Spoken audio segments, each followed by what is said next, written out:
రత్నలహరి ఛానల్కు స్వాగతం, సుస్వాగతం. మెరుస్తున్న పండు, దాగి ఉన్న ప్రమాదం. రాము ప్రతి ఆదివారంలాగే మార్కెట్కి వెళ్ళాడు. రంగురంగుల పండ్లు చూసి అతనికి చాలా ఆనందం కలిగింది. ప్రత్యేకంగా మామిడి పండ్లు బంగారంలాగా మెరుస్తూ కనిపించాయి. ఇవి చాలా బాగున్నాయి అనుకుని 2 కిలోలు కొనేశాడు. ఇంటికి వచ్చి కుటుంబంతో కలిసి తినాలని ఉత్సాహంగా వచ్చాడు. ఇంటికి వచ్చాక రాము భార్య లక్ష్మి పండ్లు చూసి కాస్త సందేహపడింది.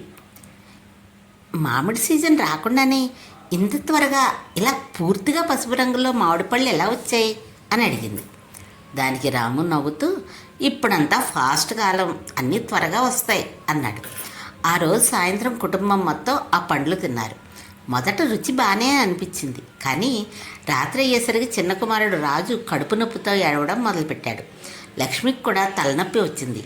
రాము కూడా అసౌకర్యంగా ఫీల్ అయ్యాడు. వెంటనే వాళ్ళు డాక్టర్ దగ్గరికి వెళ్ళారు. డాక్టర్ వాళ్ళని చూసి అడిగాడు, ఈరోజు మీరు బయట నుంచి ఏమైనా కొత్తగా తిన్నారా అని.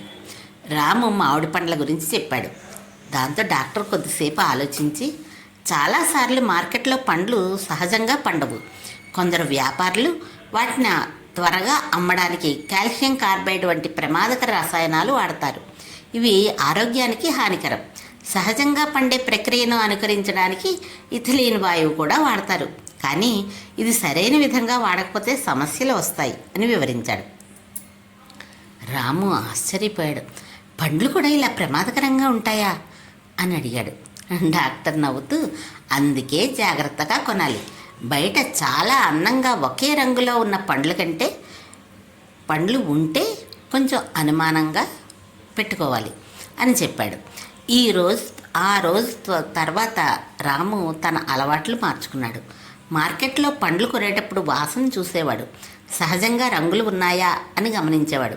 ఇంటికి వచ్చాక ఉప్పు నీటిలో నానబెట్టేవాడు. కొద్ది కాలంలోనే అతని కుటుంబం ఆరోగ్యం మారింది. రాము తన పొరుగువారికి కూడా ఈ విషయం చెప్పడం ప్రారంభించాడు.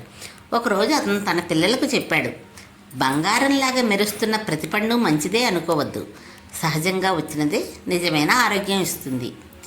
దీని నుండి మనం గ్రహించాల్సిన నీతి ఏమిటంటే, బయట కనిపించే అందం కంటే లోపల ఉన్న నాణ్యత ముఖ్యం. మన ఆరోగ్యం కోసం జాగ్రత్తగా ఎంపిక చేసుకోవడం మన చేతుల్లోనే ఉంది. కలం తేరాల రాజేంద్ర ప్రసాద్ గుప్తా.